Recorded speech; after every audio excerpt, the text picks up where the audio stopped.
মাত্র কয়েক কিলোমিটার হাঁটলেই কলকাতার কত ইতিহাস আর কত সুন্দর সুন্দর জায়গা দেখা যায় জানেন।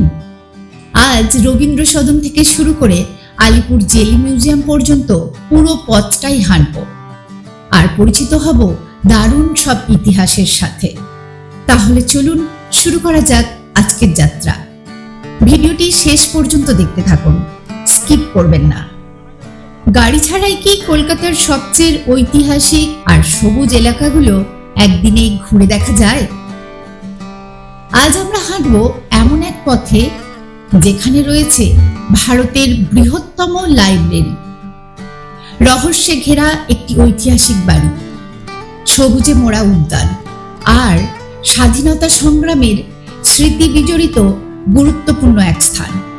চলুন শুরু করি আজকের আলিপুর হেরিটেজ ওয়াক। মুনমুন ফ্যাশনে সবাইকে স্বাগতম। আজকের ভিডিওটা একটু অন্যরকম। আজ কোনো নির্দিষ্ট পর্যটন কেন্দ্র নয়, বরং হাঁটতে হাঁটতে আপনাদের নিয়ে ঘুরব আলিপুরের ইতিহাস, প্রকৃতি আর ঐতিহ্যের সরণি ধরে। দুপুরে রবীন্দ্র সদন মেট্রো স্টেশনে নেমে পিজি হসপিটালের পাশের রাস্তা দিয়ে বাসে চেপে পৌঁছে গেলাম আলিপুর জুয়ের সামনে। এখান থেকেই শুরু হলো আজকের ওয়াকিং ব্লগ। আকাশে তখন মেঘের আনাগোনা, তাই মনে হচ্ছিল বৃষ্টি নামতে আর বেশি দেরি নেই। প্রথমেই পৌঁছে গেলাম ন্যাশনাল লাইব্রেরির সামনে। বিশাল এই ঐতিহাসিক ভবনটি শুধু বইয়ের ভাণ্ডারই নয়, কলকাতা তথা ভারতবর্ষের অন্যতম গুরুত্বপূর্ণ ঐতিহ্যও বটে।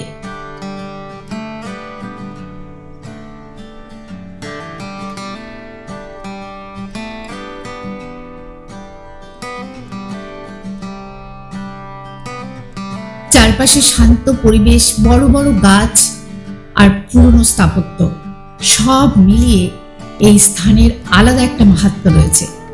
কিন্তু মেঘ আরো ঘন হয়ে আসায় বেশিক্ষণ দাঁড়াতে পারলাম না। এরপর হাঁটতে হাঁটতে পৌঁছে গেলাম বিপ্লবী ভবানী প্রসাদ ভট্টাচার্যের মূর্তির সামনে।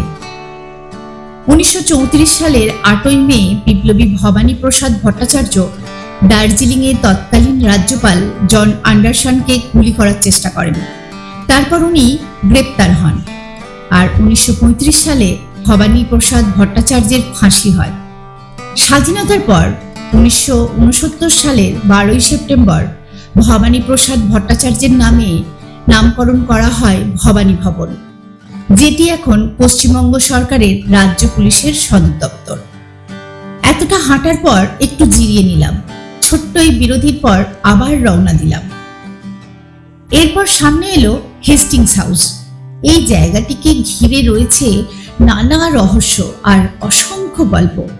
ইচ্ছে ছিল ভেতরে ঢুকে দেখব, কিন্তু সেদিন অনুমতি পেলাম না, তাই বাইরে থেকেই ঘুরে দেখলাম। হয়তো আর একদিন সুযোগ হলে এর ভেতরটাও আপনাদের দেখাতে পারবো। হাঁটতে হাঁটতে এবার পৌঁছে গেলাম আলিপুর হর্টিকালচার গার্ডেন্সের সামনে।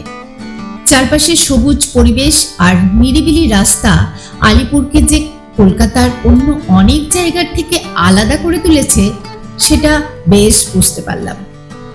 অবশেষে পৌঁছে গেলাম আলিপুর জেল মিউজিয়ামের সামনে। এই জায়গা নিয়ে আমার চ্যানেলে ইতিমধ্যে বিস্তারিত ভিডিও রয়েছে, যদি এখনো না দেখে থাকেন তাহলে অবশ্যই দেখে নেবেন। ভারতের স্বাধীনতা সংগ্রামের ইতিহাসকে কাছ থেকে অনুভব করার জন্য এই জায়গাটি সত্যিই অসাধারণ।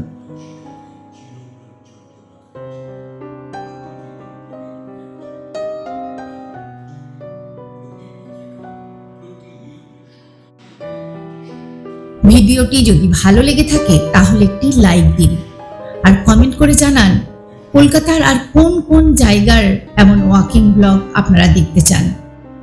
আর মুনমুন ফ্যাশনে নতুন হলে চ্যানেলটি অবশ্যই সাবস্ক্রাইব করে পাশে থাকা বেল আইকনটি প্রেস করে দিন। দেখা হবে পরের ভিডিওতে। সবাই ভালো থাকবেন, সুস্থ থাকবেন। সবাইকে অসংখ্য ধন্যবাদ।